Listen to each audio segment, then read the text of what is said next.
Hello fun people, I'm Isaac Carlson and I'm focused on spreading magic by discussing Disney, and today I have the wonderful pleasure of sharing that Splash Mountain in Walt Disney World and Disneyland is going to be rethemed to feature the world of Princess and the Frog. I'm super excited for this change. We found out today on the Disney Parks blog that for over a year, Imagineers have been working to completely reimagine this classic attraction. We are going to see Splash Mountain brought into the bayou and will showcase the story of Princess Tiana and Louis going on a musical adventure after the final kiss. This is going to be an attraction that extends beyond the original film, even though it will use music from the original soundtrack, and will feature the characters preparing for their first ever Mardi Gras performance. I really enjoy getting to dive into the original animated films and Disney Parks rides, but I am really glad that Tiana is having her story expanded upon.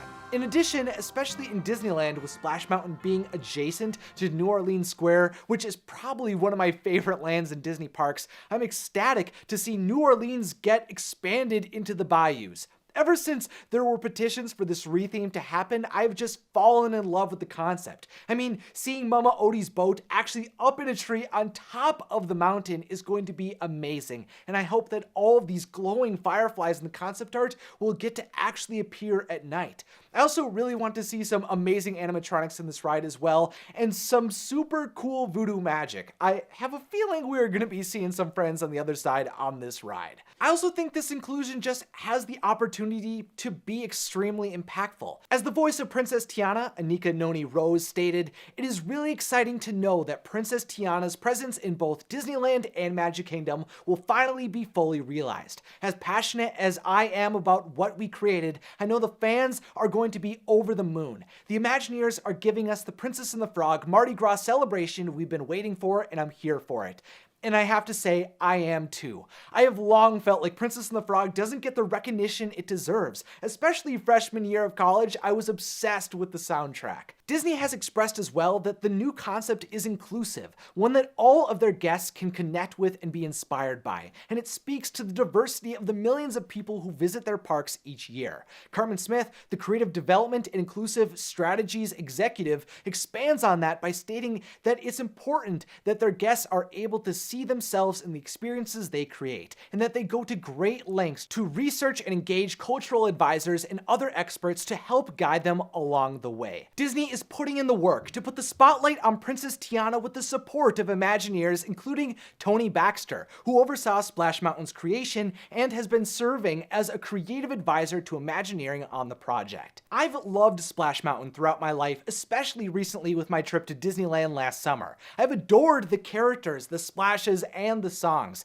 It's a totally Disney experience, and I mean, I even have some of the main characters' pop figures as well, but recently, I've come to realize how problematic Brer Rabbit and Friends truly can be because these characters originated from the infamous Song of the South. This is the live-action and animated film that depicts Uncle Remus, a black servant, telling stories to his boss's child. Criticism has come to this work, especially in recent years, because of the film's portrayal of black stereotypes and some being critical of idealizing or glorifying the setting of a plantation. When Splash Mountain was built, it utilized the animated characters from Song of the South in an attempt to leverage the characters and music that had already been introduced to audiences. In my mind, I had previously just seen them like they existed in a work that wasn't good, but I'd always believed these characters could exist beyond it, kind of like Peter Pan and Tinkerbell exist without always being associated with the depiction of Native Americans in their movie, or how Pocahontas is still a prominent member of the Disney princesses,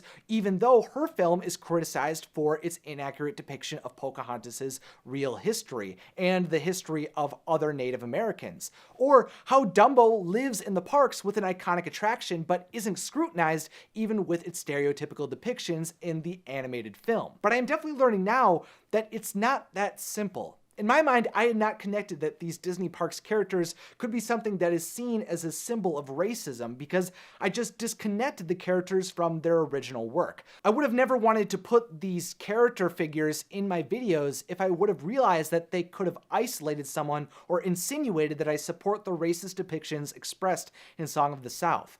I was naive in my belief that anything shown by Disney in modern times was without problems. Until this point, I have primarily looked back on Disney's history to acknowledge their shortcomings, but didn't take the time to acknowledge how they are doing today. I have the privilege of being able to separate the work from blatant racism, but people who are actually impacted by it do not have that same privilege, which is why I will no longer be featuring Brer Bear, Brer Fox, or Brer Rabbit casually in videos. Racism is a very difficult topic to navigate, but I'd like to say that I'm really trying to be as good, compassionate, empathetic, and as inclusive as I possibly can be in this video and all of my videos.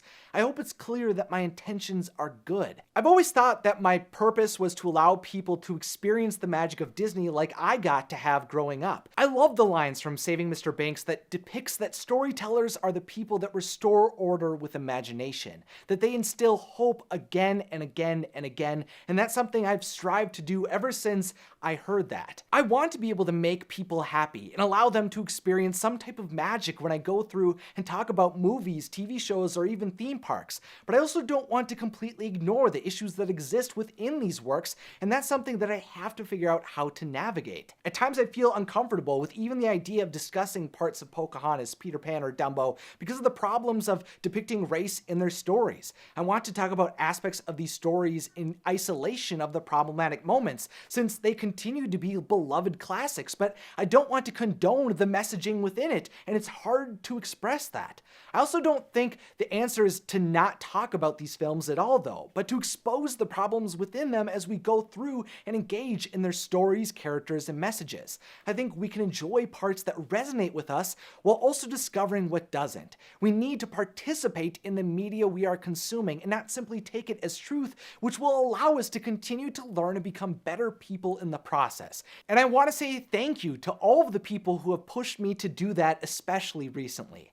I completely agree with Jennifer Lewis, the voice of Mama Odie, when I say that I am thrilled that The Princess and the Frog is being honored for the joy it has brought to millions of Disney fans, and I'm excited to see it continue to be appreciated by millions more. Have a magical day, fun people.